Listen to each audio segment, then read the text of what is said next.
ನಮ್ಮ ಬೊಮ್ಮನಹಳ್ಳಿ ಬಾಬಣ್ಣನವರಿಗೆ, ಬೊಮ್ಮನಹಳ್ಳಿ ಬಾಬಣ್ಣನವರಿಗೆ. ನಾವೇನ್ ಸ್ವಾಮಿ ಅಂತದ್ ಮಾಡಿದ್ವಿ. ನಮ್ಮ ಮುಖ್ಯಮಂತ್ರಿಗಳು, ನಮ್ಮ ಕರ್ನಾಟಕದ ಮುಖ್ಯಮಂತ್ರಿ ತಾನೆ.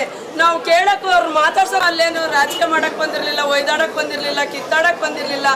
ನಾವು ನಮ್ಮ ಮುಖ್ಯಮಂತ್ರಿಗಳು ಬರ್ತಾರೆ, ಅವ್ರನ್ನ ನಾವು ಹೋಗಿ ಮನವಿ ಮಾಡ್ಗೆ, ಶಿವಕುಮಾರ್ ಸಾಹೇಬ್ರೆ ನಮ್ಮ ಬೊಮ್ಮನಹಳ್ಳಿ ಬಾಬಣ್ಣರಿಗೆ ದಯವಿಟ್ಟು ನೀವು ಟಿಕೆಟ್ ಕೊಡ್ರಿ ಸರ್. ಸರ್, ನಮ್ಮ ಹೆಸರು ಪವಿತ್ರ ಅಂತ, ನಾವು ಐಮಂಗಲ ಭಾಗದಿಂದ ಬಂದಿದ್ದೀವಿ. ಈ ಸಲ ನಮ್ಮ ಬಾಬಣ್ಣವರೇ ಗೆಲ್ಲೇಬೇಕು ಅಂತ ನಾವೆಲ್ಲರೂ ಅಭಿಮಾನಿಗಳ ಬಳಗ ನಮ್ಮದು 4 ರಿಂದ 5 ಸಾವಿರ ಇವತ್ತು ನುಡಿ ನಮನ ಕಾರ್ಯಕ್ರಮಕ್ಕೆ ನಾವೆಲ್ಲ ಸೇರಿದ್ವಿ. ಸೇರಿರೋ ಉದ್ದೇಶ ಏನಂದ್ರೆ ನಮ್ಮ ಬಾಬಣ್ಣವರಿಗೆ ಟಿಕೆಟ್ ಕೊಡಲೇಬೇಕನ್ನೋ ಉದ್ದೇಶಕ್ಕೆ ಸೇರಿದ್ವಿ.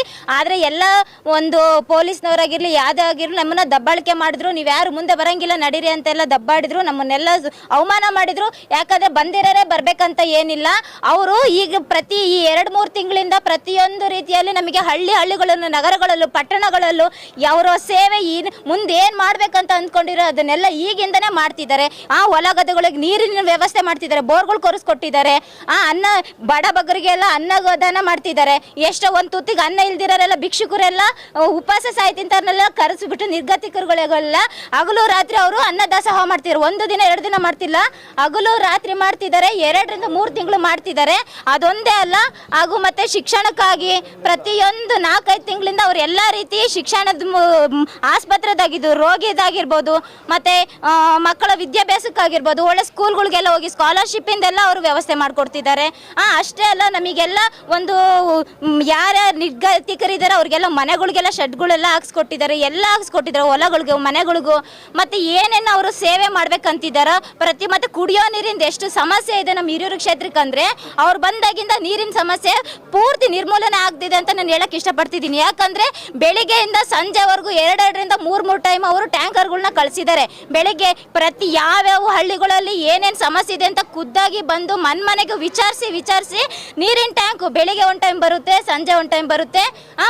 ಪ್ರತಿಯೊಂದು ಹಳ್ಳಿಗಳಿಗೂ ಕುಡಿಯೋ ನೀರಿನ ವ್ಯವಸ್ಥೆ ಮಾಡಿಕೊಟ್ಟಿದ್ದಾರೆ. ಮತ್ತಿರ್ಗ ಅವರು ಏನೇನು ಈಗಲೂ ಕೂಡ ಕುಂದು ಕೊರತೆಗಳು ಏನು ಮಾಡ್ಬೋದು ಮುಂದಿನ ಜನಗಳಿಗೆ, ಬಡಬಗರಿಗೆ ನನ್ನಿಂದ ಏನಾಗುತ್ತೆ ಅದನ್ನು ಕಂಡಿಡ್ದು ಪ್ರತಿಯೊಂದು ಮಾಡ್ತಿದ್ದಾರೆ ಸರ್. ಹಂಗಾಗಿ ದಯವಿಟ್ಟು ನಮಗೆ ಟಿಕೆಟ್ ಕೊಡಿಸ್ಲೇಬೇಕು ನಮ್ಮ ಬಾಬಣ್ಣವ್ರಿಗಂತ ನಮ್ಮೆಲ್ಲ ಬಾಬಣ್ಣರ ಸಂಘದ ವತಿಯಿಂದ ನಾವು ಹೇಳ್ಕೊಡೋದು ಇಷ್ಟೇನೆ. ಈ ಸಲ ಕೊಡಲೇಬೇಕು ಸರ್, ಏನೇ ಕಷ್ಟ ಆದರೂ ಬಾಬಣ್ಣವ್ರಿಗೆ ಜೈ.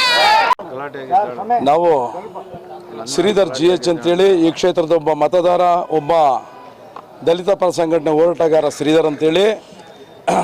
ಬಂಧುಗಳೇ, ಇವತ್ತು ನಾವು ಹೋಗಿದ್ದೊಂದು ನಮ್ಮ ಉದ್ದೇಶ, ನಮ್ಮ ಹಿರಿಯೂರು ನಗರಕ್ಕೆ ನಮ್ಮ ಮಾನ್ಯ ಮುಖ್ಯಮಂತ್ರಿಗಳು DK ಶಿವಕುಮಾರ್ ಸಾಹೇಬರು ಬರ್ತಾರಂತ ಒಂದು ನಮಗೆ ಸುದ್ದಿ ಬಂತು. ಯಾರಿಗೆ ಬಂತು? ನಮ್ಮ ಬೊಮ್ಮನಹಳ್ಳಿ ಬಾಬು ಅಣ್ಣನವರ ಅಭಿಮಾನಿಗಳಿಗೆ ಬಂತು.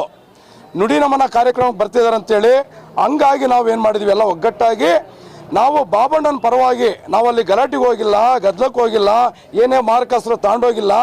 ನಮ್ಮ ಉದ್ದೇಶ ಮುಖ್ಯಮಂತ್ರಿ ಸಾಹೇಬ್ರ ಹತ್ರ ಬಾಬು ಅಣ್ಣನವರಿಗೆ ನಮ್ಮ ಕ್ಷೇತ್ರದಲ್ಲಿ ಒಳ್ಳೆ ಜನಪರ ಕೆಲಸ ಮಾಡ್ತಿದ್ದಾರೆ, ಸಹಾಯ ಮಾಡ್ತಾಯಿದ್ದಾರೆ, ಒಳ್ಳೆ ಹೆಸರಿದೆ, ಬಡವರಿಗೆ ಸಹಾಯ ಮಾಡ್ತಿದ್ದಾರೆ, ಅವರಿಗೆ ಟಿಕೆಟ್ ಕೊಡ್ಬೇಕು ಸ್ವಾಮಿ ಅಂತ ಕೇಳಕ್ಕೆ ಹೋಗಿದ್ವಿ. ಆದರೆ ಅಲ್ಲಿ ನಡೆದಿದ್ದು ಉದ್ದೇಶ ಬಂಧುಗಳೇ, ಅಲ್ಲಿ ನಮ್ಮನ್ನು ತಳ್ಳಾಡಿ ಪೊಲೀಸ್ ಇಲಾಖೆಯವರು ತಳ್ಳಿದ್ರು, ಅವ್ರ ಹಿಂಬಾಲಕರು ತಳ್ಳಿದ್ರು. ನಾವು ತಗ್ಗೋದು ಇಲ್ಲ. ನಮ್ಮ ಬಾಬಣ್ಣನ ಪರ ನಿಂತಿದ್ವಿ. ಬಾಬಣ್ಣ ಎಲ್ಲವರೆಗೂ ನಮ್ಮ ಬಲವಾಗಿರ್ತಾರೆ ಅಲ್ಲವರು ನಾವು ಇರ್ತೀವಿ, ಸದಾ ಅವ್ರಿಗೆ ನಾವು ಸಪೋರ್ಟ್ ಆಗಿರ್ತೀವಿ. ಬಂಧುಗಳೇ, ನಾವು ಇವತ್ತು ಹೇಳೋದು ಇಷ್ಟೇ, ನಮ್ಮ ಶಕ್ತಿನ ಯಾವ ಶತ್ರುಗಳು ಕುಗ್ಸೋಕ್ಕಾಗಲ್ಲ. ಬಾಬಣ್ಣ ನಮ್ಮ ಶಕ್ತಿ, ನಮ್ಮ ಸ್ಫೂರ್ತಿ. ಅವರು ಎಲ್ಲೇವರೆಗೂ ನಮಗೆ ಒಂದು ಭರವಸೆ ನಾಯಕರಾಗಿ ಕ್ಷೇತ್ರಕ್ಕೆ ಅಭಿವೃದ್ಧಿ ನಾಯಕರಾಗಿರ್ತಾರೋ ಅಲ್ಲಿವರೆಗೂ ನಾವು ಅವರಿಗೆ ಸ್ಫೂರ್ತಿಯಾಗಿ ನಾವು ಬಲವಾಗಿ ನಿಂತ್ಕೊಂತೀವಿ. ಇದು ನನ್ನ ಮಾತು. ಜೈ ಭೀಮ್. ಶ್ರೀಧರ್.